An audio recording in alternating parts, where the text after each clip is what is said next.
नमस्कार। India debate में आप सबका स्वागत है। मैं हूं आशुतोष पाठक। मित्रों, बहुत सारे दर्शक हमसे लगातार पूछ रहे थे कि दिशा केस का क्या अपडेट है। तो जब कोई अपडेट आएगा तो हम आपके साथ जरूर जुड़ते हैं। आपने ये कैसे सोच लिया कि दिशा केस को और सुशांत के केस को हमने छोड़ दिया है?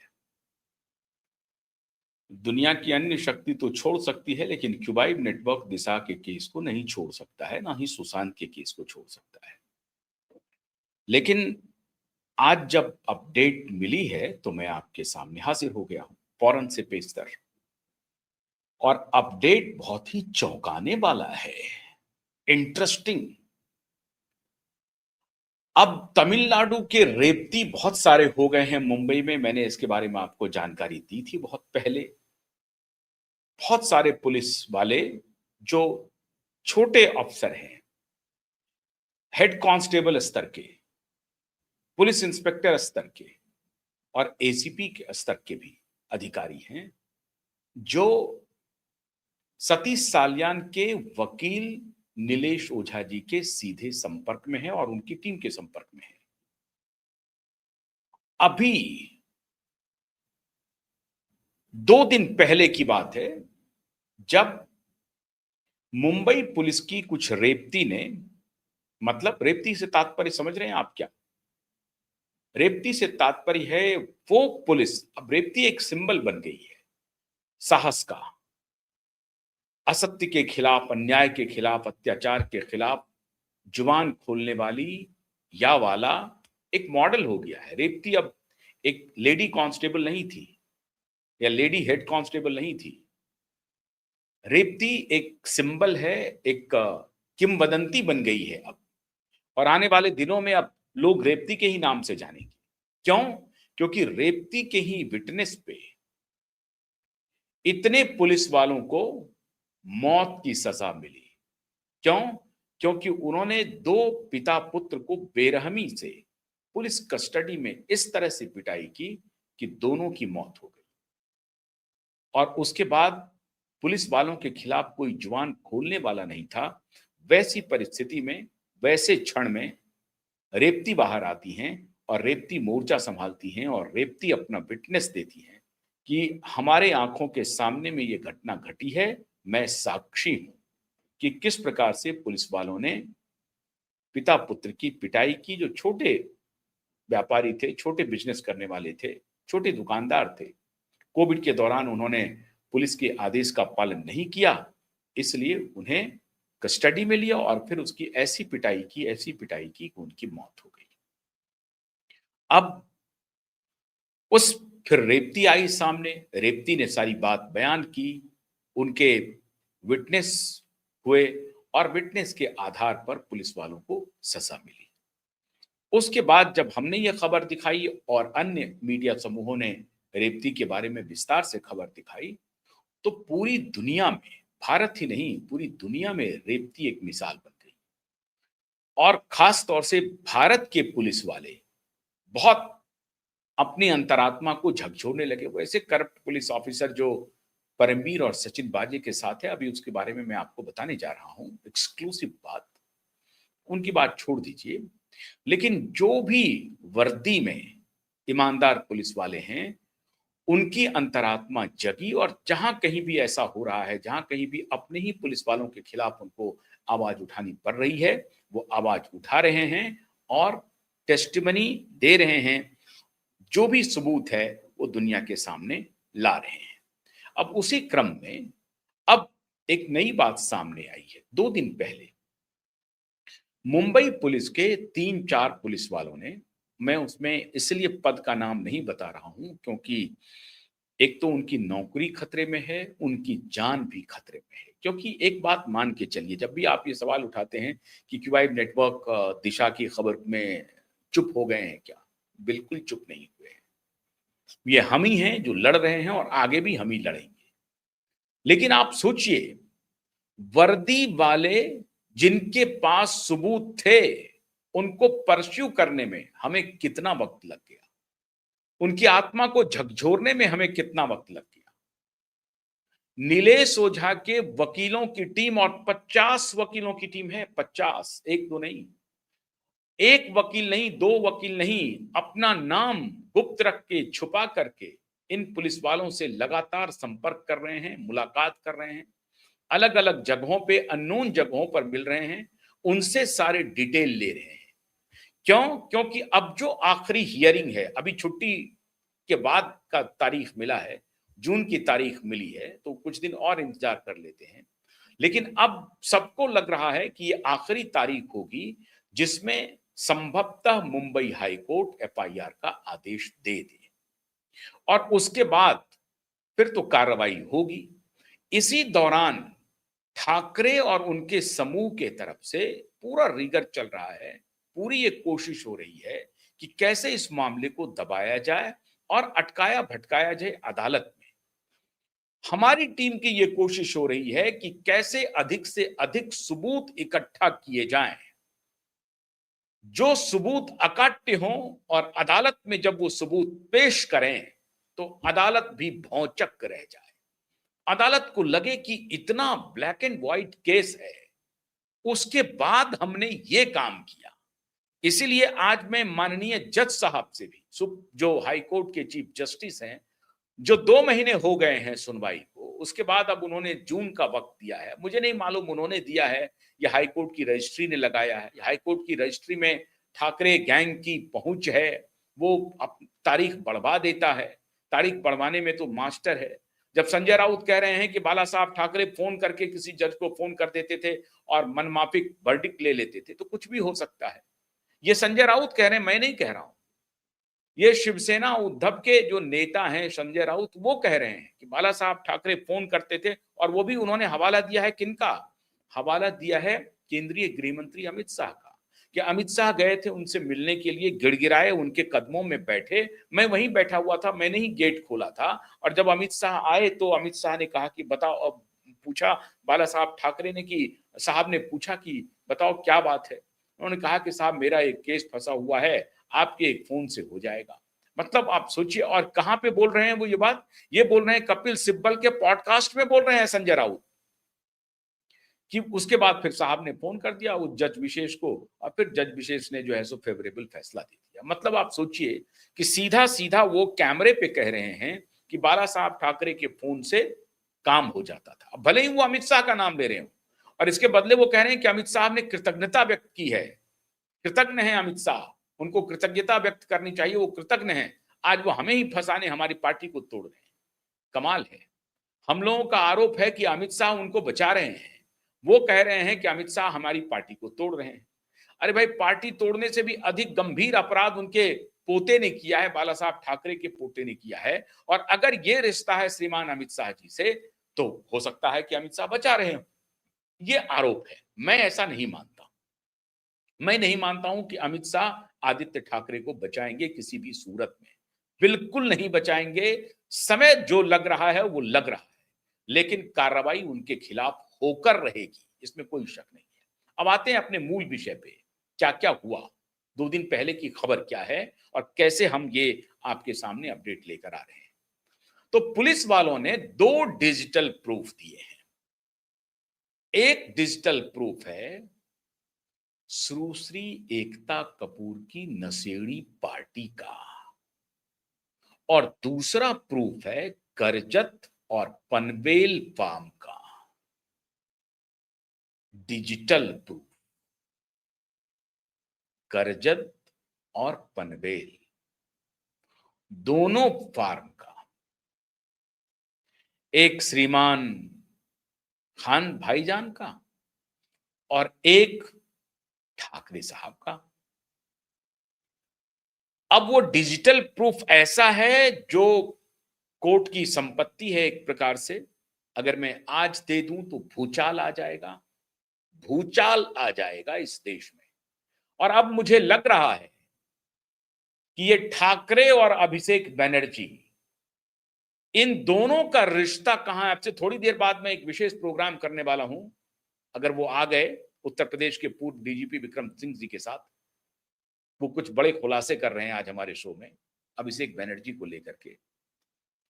लेकिन ये लोगों का अलायंस कैसे है वो देखिए, और कैसे ये मामला सीधा दाऊद से जुड़ा हुआ है। कैसे दाऊद के गुर्गे मुंबई में क्या क्या कमाल कर रहे हैं, इसका जीता जागता सबूत उस डिजिटल प्रूफ में मौजूद है, उस सबूत में मौजूद है। पनवेल में क्या होता था, करजत में क्या होता था, और सुश्री एकता कपूर जी की नशेड़ी पार्टी, एक और नशेड़ी पार्टी है, उसमें उसमें भी अरबाज खान मौजूद है। एकता कपूर की नशेड़ी पार्टी का जो आया है, उसमें भी श्रीमान अरबाज खान मौजूद है, सूरज पंचोली भी मौजूद है। हवाइयां उड़ जाएंगी मित्रों, हवाइयां उड़ जाएंगी। मुझे मेरे वकीलों ने कहा कि आशुतोष जी, जब आप सबूत देखेंगे, उन्होंने थोड़ी झलक मुझे दिखाई मोबाइल पे, मैं देख करके हैरान रह गया। जज साहब के सामने में जब वो सबूत जाएगा तो ठाकरे, तुम्हारी बोलती बंद हो जाएगी, ठाकरे तुम्हारी बोलती बंद हो जाएगी। तुम्हारे नाच गाने का वीडियो जब जाएगा जज साहब के सामने कच्छे में, तो तुम्हारी बोलती बंद हो जाएगी ठाकरे, तुम्हारी बोलती बंद हो जाएगी। और यही सबूत, इसी तरह के सबूत नीलेश राणे ने और नितेश राणे ने भी दिए हैं। अब कहां दिए हैं? On the floor of the house दिए हैं, विधानसभा को दिए हैं, विधानसभा में दिए हैं। विधानसभा में जाकर के नितेश राणे और नीलेश राणे ने सबूत मुहैया कराए हैं। किनको दिए हैं? उस वक्त के गृह मंत्री, अब के मुख्यमंत्री और अब के गृह मंत्री, दोनों को दिए जा चुके हैं। अब वो सबूत क्या है वो जाने, वो उन्होंने एसआईटी को दिया होगा। उनके पास जो डिजिटल सबूत है वो उन्होंने दे दिए। हमारे पास जो डिजिटल सबूत आ रहे हैं, मैं थोड़ा सा इंतजार कर रहा हूं, क्योंकि होता क्या है कि हम जिस प्लेटफॉर्म पे आपको दिखाते हैं, हमारे पास सैटेलाइट चैनल नहीं है। बात को समझिए, अगर मेरे पास सैटेलाइट चैनल होता तो आज मैं इस देश को हिला देता, हिला देता। लेकिन चूंकि हमारे पास गूगल नेटवर्क का ये नेटवर्क है, यूट्यूब चैनल है या फेसबुक है, इसको वो लोग फोन करके इस वीडियो को टेक डाउन करवा देंगे। इसीलिए, वरना आज अगर मैं आपको वो वीडियो दिखा देता, वो डिजिटल सबूत दिखा देता, तो आपकी हवाइयां उड़ जाती और आज देश नाचने लगता। आज केंद्रीय गृह मंत्रालय भी कहता, क्या बात है, जबरदस्त सबूत आपने इकट्ठा किया है। लेकिन वो सबूत अभी मेरे पास नहीं पहुंचा है। लेकिन अगर मेरे पास सैटेलाइट चैनल रहता तो वो सबूत मेरे पास भी होता। हालांकि मैंने झलक देख ली है मित्रों, झलक देख ली है। ऐसा बीभत्स फोटो है, ऐसा बीभत्स वीडियो है, जो ये नंगे बाप बेटे को पूरी तरह से नंगा कर देगा, पूरी तरह से। और मैं हाथ जोड़ करके प्रार्थना कर रहा हूं प्रधानमंत्री मोदी जी से और गृह मंत्री से कि इस दोनों बाप बेटा को क्यों बचा रहे हैं, क्यों बचा रहे हैं? अभी तो आवाजें उठ रही हैं अभिषेक बनर्जी का, खैर वो तो भ्रष्टाचारी है, अभी उसका एक्सपोज करेंगे। लेकिन इन दोनों बाप बेटे को क्यों बचा रहे हैं आप? इसे बचाने से लाभ क्या है आपका, ये बताइए। किस दिन की दोस्ती आप निभा रहे हैं प्रधानमंत्री जी?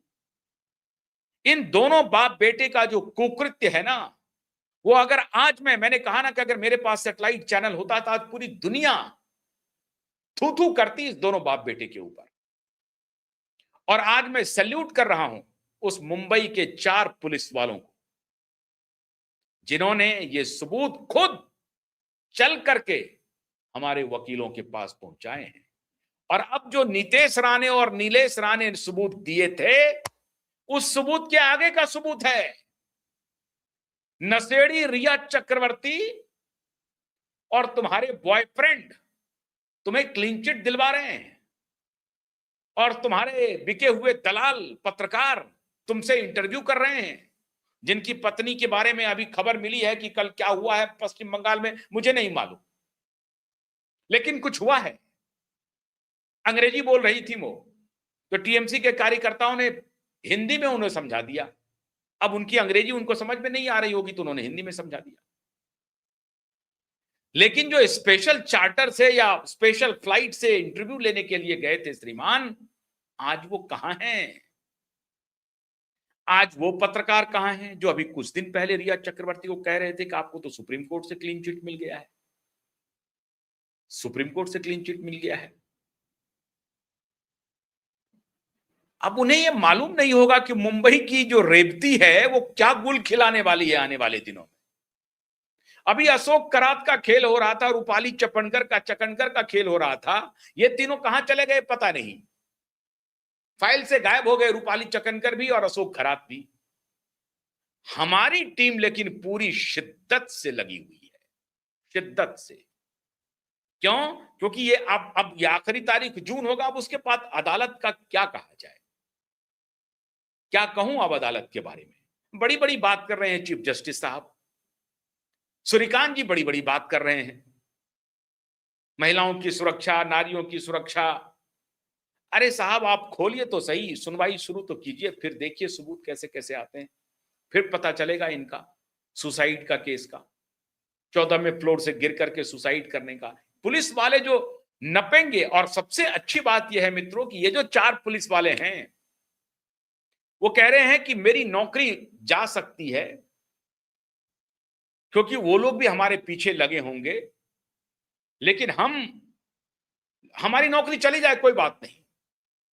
अब इस पोजीशन पे आ गए हैं पुलिस वाले, हमारी नौकरी चली जाएगी कोई बात नहीं, लेकिन न्याय मिलना चाहिए। तो मित्रों देर से जरूर आए हैं लेकिन दुरुस्त आ रहे हैं, पक्का मान के चलिए दुरुस्त आ रहे हैं। लड़ाई जिस ताकत से है वो कोई छोटा मोटा ताकत नहीं है।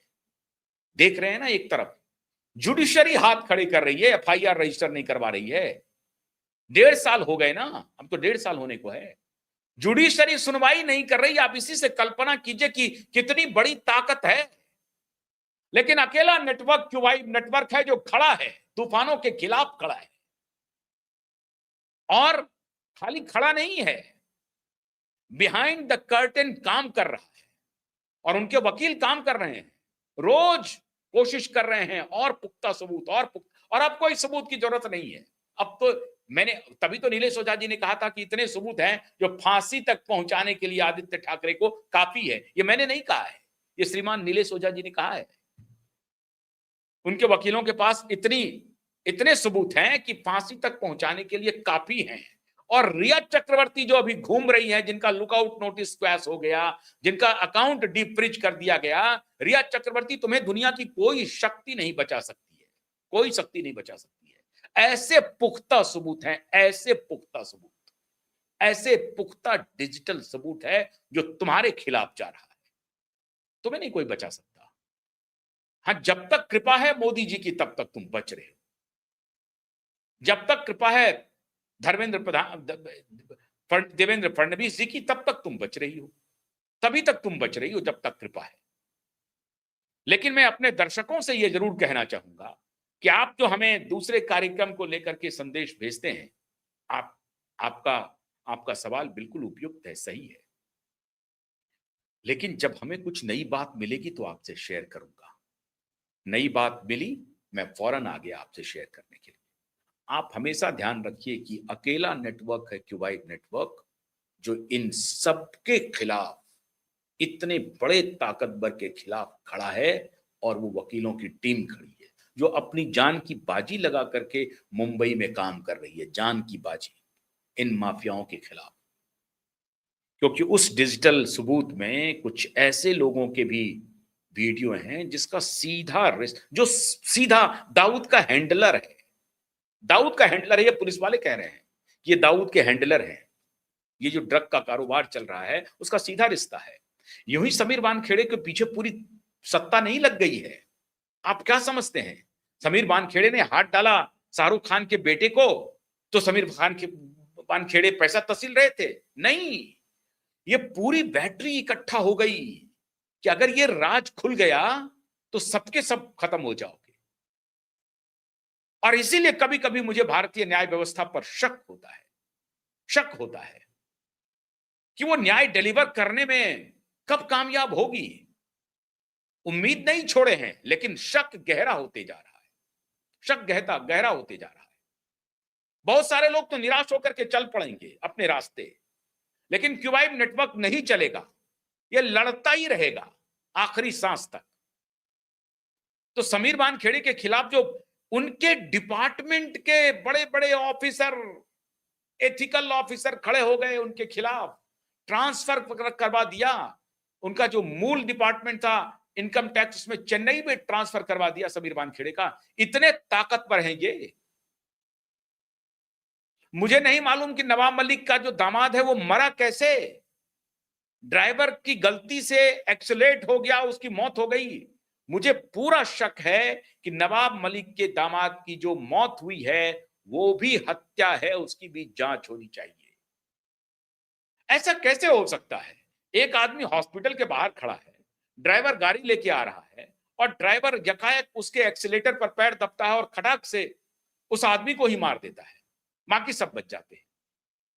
मैं ये मानता हूं, हो सकता है कि ये घटना हो, दुर्घटना हो, मैं मानता हूं, लेकिन जांच तो फिर भी होनी चाहिए। क्यों? क्योंकि नवाब मलिक के दामाद बहुत बड़े सबूत थे ड्रग कार्टेल का, बहुत बड़े सबूत थे। वो जो पार्टी अरेंज करते थे, स्टार्स नाइट करते थे, स्टार इवेंट करते थे, स्टार लीग चलाते थे, वो लीग तो आगे से कहानी थी, पीछे तो कुछ और, पर्दे के पीछे तो कुछ और खेल था, और उसको समीर वानखेड़े ने एक्सपोज किया था। तो ये पूरा इतना इतना ताकतवर समूह है, इतना ताकतवर जिसकी आप कल्पना नहीं कर सकते। इसका रिश्ता सीआईए से है, इसका रिश्ता आईएसआई से है, दुनिया भर के इंटेलिजेंस एजेंसी से है, ड्रग का संबंध है, ह्यूमन ट्रैफिकिंग का है, चाइल्ड ट्रैफिकिंग का है, सेक्स रैकेट का है। ये सब एक साथ मिलकर के काम कर रहा है मित्रों, और उसके खिलाफ खड़े हैं अपन। तो आप अब जो ये 4 पुलिस वाले ने जो सबूत दिया है वो भी अकाट्य है। और उस दिन उस पार्टी में अरबाज खान, सूरज पंचोली, डिनो मौर्या की जो बात हम लोग कहते थे वो और पुख्ता हो गई है, वो सबूत और पक्का हो गया है। और करजत और पनवेल का तो भाईजान भी बहुत नपेंगे, बहुत नपेंगे। ठाकरे का और रोहन राय तुम्हारा भी खेल खत्म है। It is a matter of days. मैं उन चारों पुलिस वालों को सलाम करता हूं और अपने वकीलों को भी सलाम करता हूं, जो लगातार टायरलेसली पुलिस वालों के संपर्क में हैं, ईमानदार पुलिस वालों के। और मैं उन जिन्होंने ये सबूत दिए हैं, डिजिटल सबूत, उनके परिवार के लिए मैं प्रार्थना करता हूं कि वो दिन दूनी रात चौगुनी बढ़ें, आगे बढ़ें और उनकी सेहत बिल्कुल ठीक रहे, वो स्वस्थ रहें। वक्त आने पर उन्होंने यह भी कहा कि हम अदालत के सामने भी पेश होंगे। ये भी कहा उन्होंने कि वक्त आने पर हम अदालत के सामने भी पेश होंगे। इसलिए गेम ओवर है। ठीक है, वो डाल डाल हम पात पात चल रहे हैं, गेम ओवर है गेम। बिल्कुल हौसला हारने का नहीं है। बहुत बहुत शुक्रिया। नमस्कार।